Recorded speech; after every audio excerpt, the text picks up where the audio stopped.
Så er vi på nogenlunde træ, så vi kan få lavet en trappe.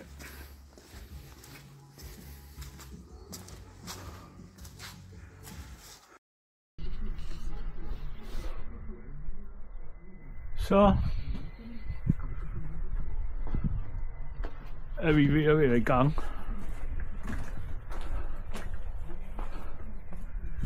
med at få ordnet bund.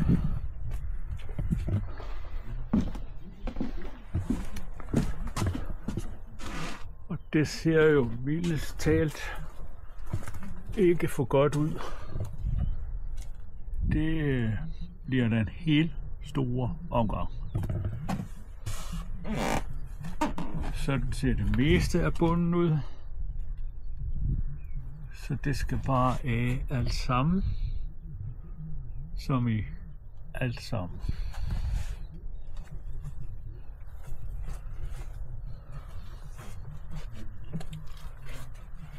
Nogle steder er det værre, og andre steder her er det meget slemt.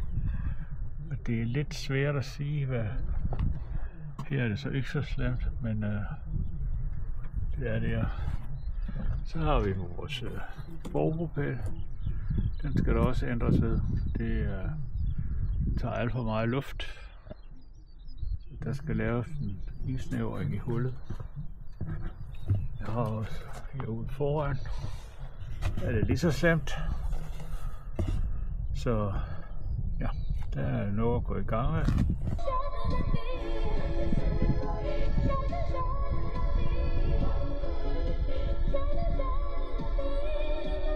Så er der kølen. Den skal også have en helt stor omgang. Vi vil gerne have sandblæst.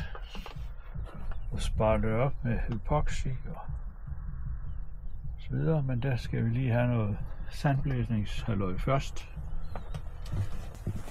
Og her trappe, så vi skal til at gå op og ned i stedet for at kravle på de stiger der. Så det bliver sådan set også rigtig fint. Der skal vi lige have lavet lidt plads, men det går nok. Så fik vi lavet trappen færdig. Kravle lidt plads ud til den også. Så nu er det bare op der. Nemt.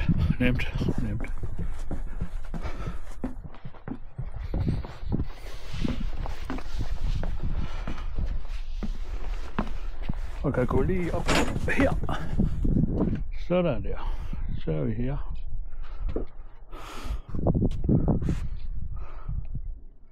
Fint trappe at gå ned af.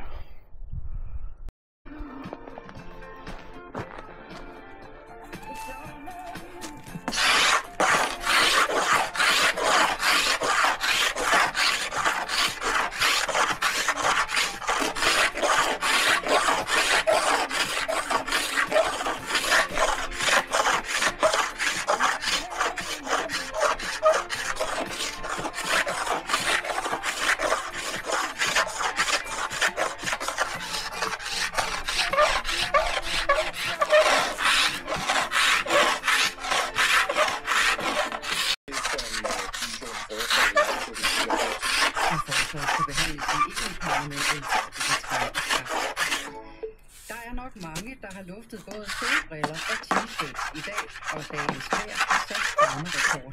I hvert fald i den lille by Aarhus i Vestjylland. Der blev der kl.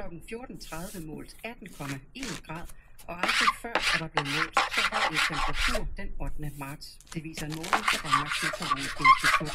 Og på gaden i Aarhus er der stor begejstring over det gode forårsvejr. Det er dejligt. Pladen vi giver os tale. Det var 7 år, 12. marts.